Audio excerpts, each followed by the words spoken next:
Gas cylinder 5,000 में मिलेगा। हाँ, मोदी वोट देंगे। और पेट्रोल 4,000 रुपये लीटर हो जाएगा तो मोदी वोट देंगे सर हम। अभी मैं गाली नहीं दे सकता। एक पेट खाना खा लेंगे वोट किसको? हाँ, एक पेट खाना खा ले वो हम मंजूर है, वोट मोदी को देंगे सर हम।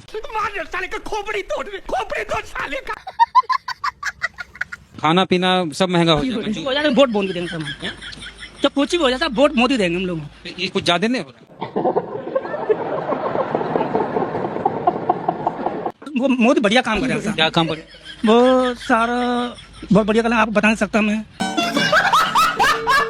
तो बेटा राघव चड्डा आ जाओ, खुला है हमारा अड्डा। समझ गए? अरे कोई आया था गंगा का लाल बनकर, कोई आया था गंगा का लाल बनकर, रह गया अडानी अंबानी का दलाल बनकर। आसमान को छू रहा है आटा चावल दाल। क्या इसी को कहते हैं अमृतकाल? अंगूठी में जो लगता है उसको हम नगीना कहते हैं, और जो इन बच्चों को देखने नहीं आएगा उसे हम कमीना कहते हैं।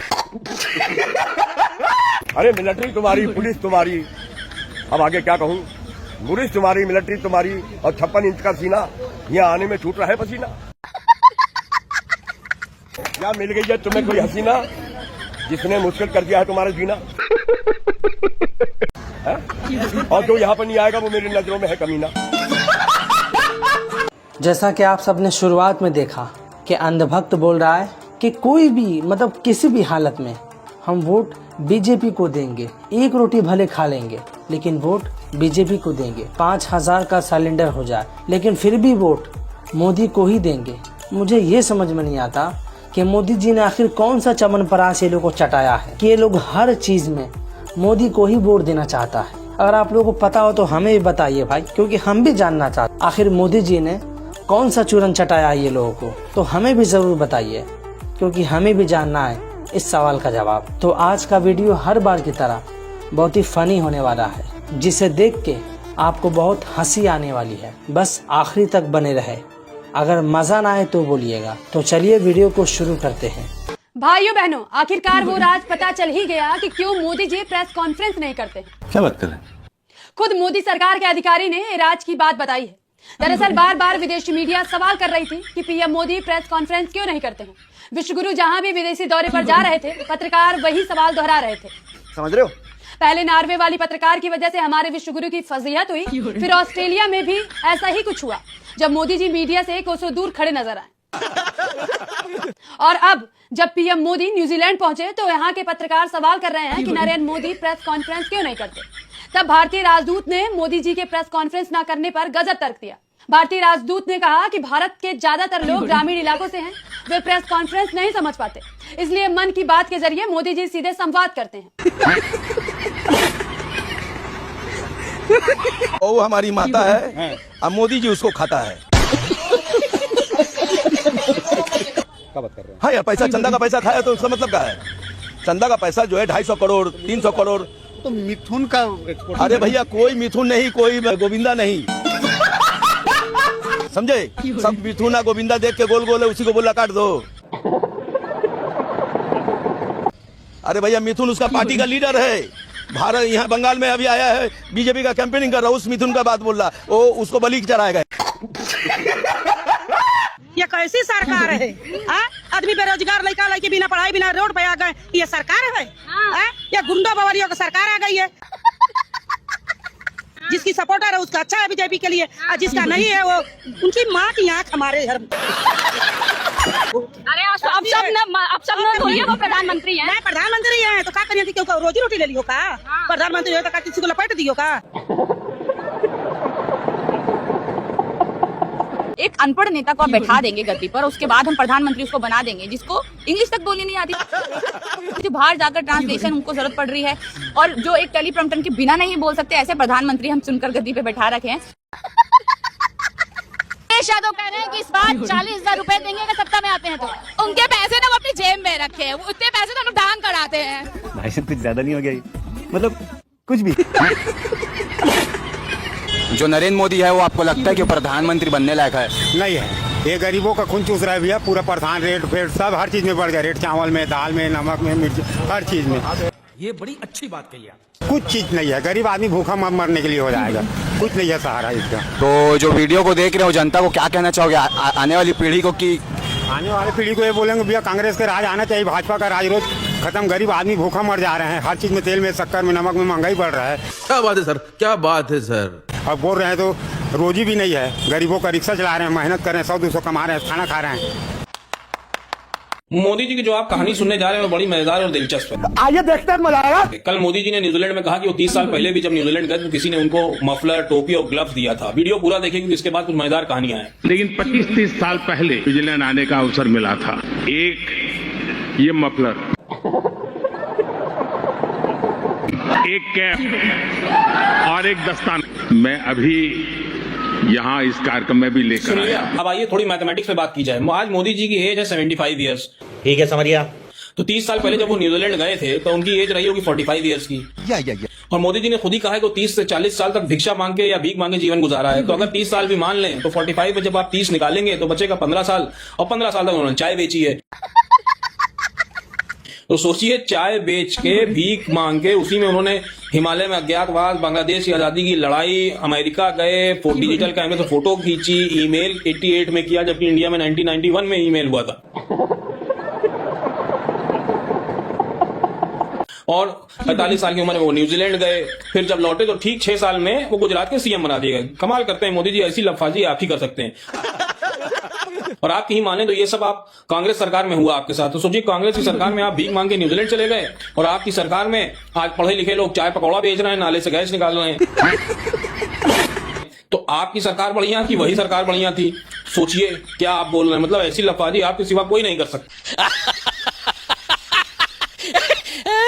एक तो भाई बहन अंधभक्तों से बड़ा परेशान हूँ। समाजवादी पार्टी के अखिलेश यादव, जिन्होंने हनुमान गढ़ी की पवित्र सीढ़ियों पे जबरदस्ती नमाज पढ़वाई थी, खाओ माँ कसम। 1990 में कार सेवकों पर गोली चलवाई थी और भगवान राम को इमेजिनरी बोल दिया था। जो पप्पा बोल देते हैं बस भाई वही पत्थर की लकीर है इनके लिए।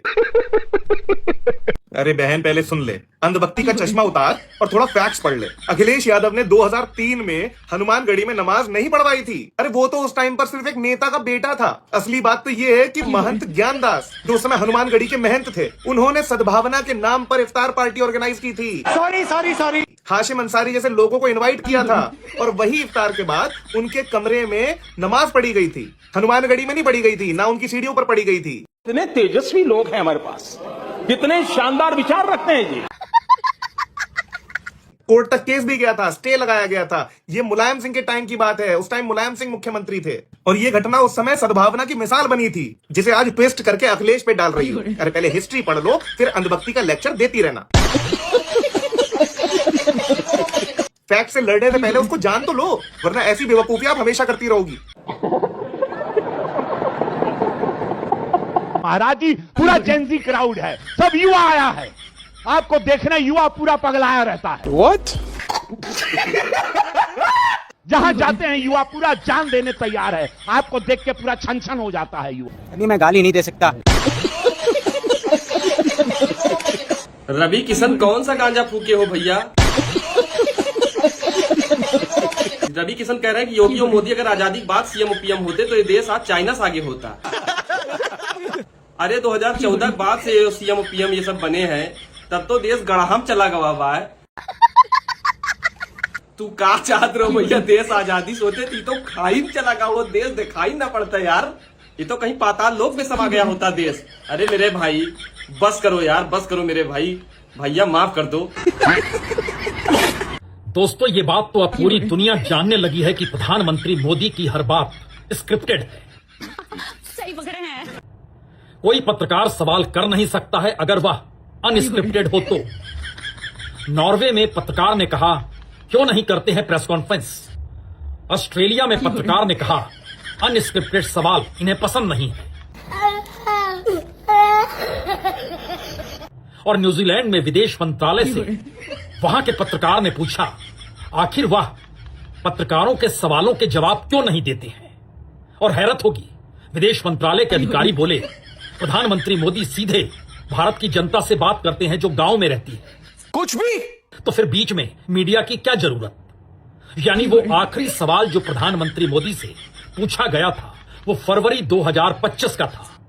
वाशिंगटन व्हाइट हाउस में अडानी को लेकर सवाल किया गया था। बात तो सही है।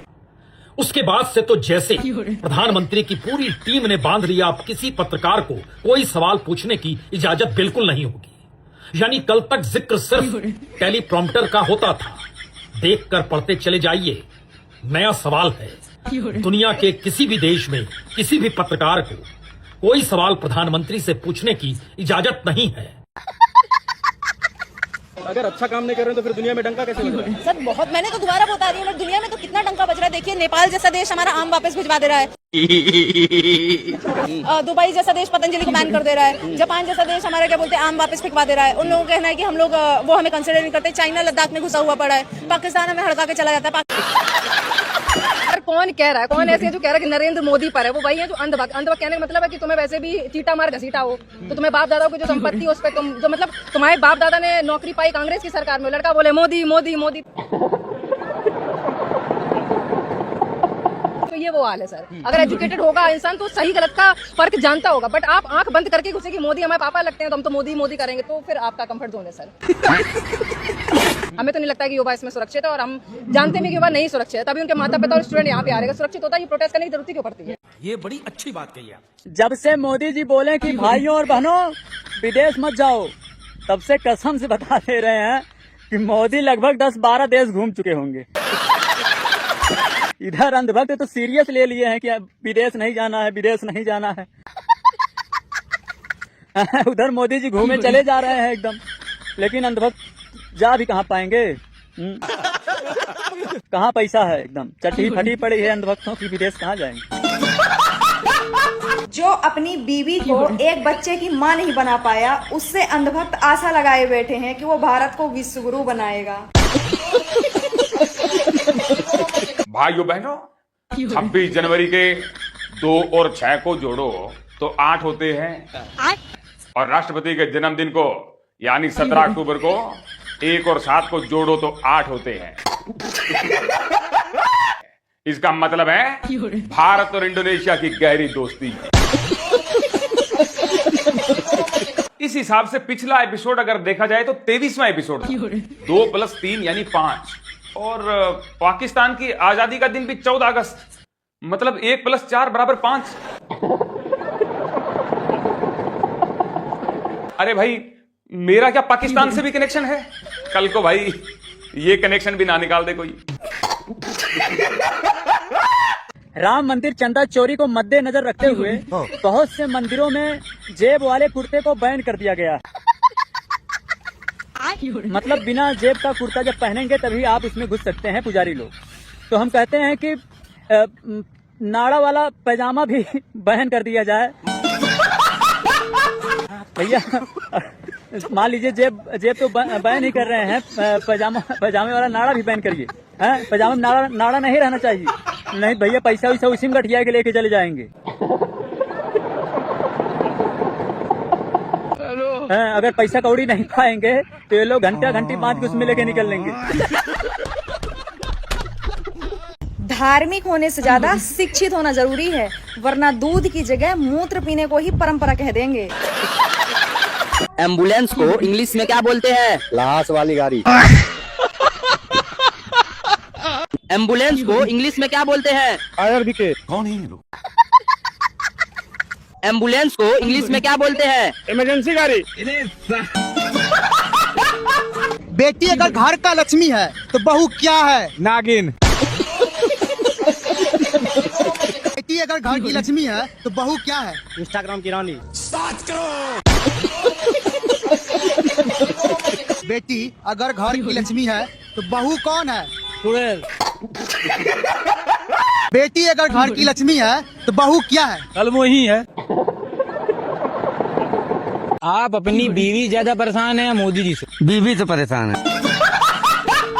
काहे? मेकअप के बहुत खर्चा उसका। आप अपनी बीवी ज्यादा परेशान है या मोदी जी से? अरे तो दोनों से आदमी परेशान है देश में। अरे आप अपनी बीवी ज्यादा परेशान है या मोदी जी से? बीवी से परेशान है। आप अपनी बीवी ज्यादा परेशान है मोदी जी से? सबसे ज्यादा मोदी से परेशान है।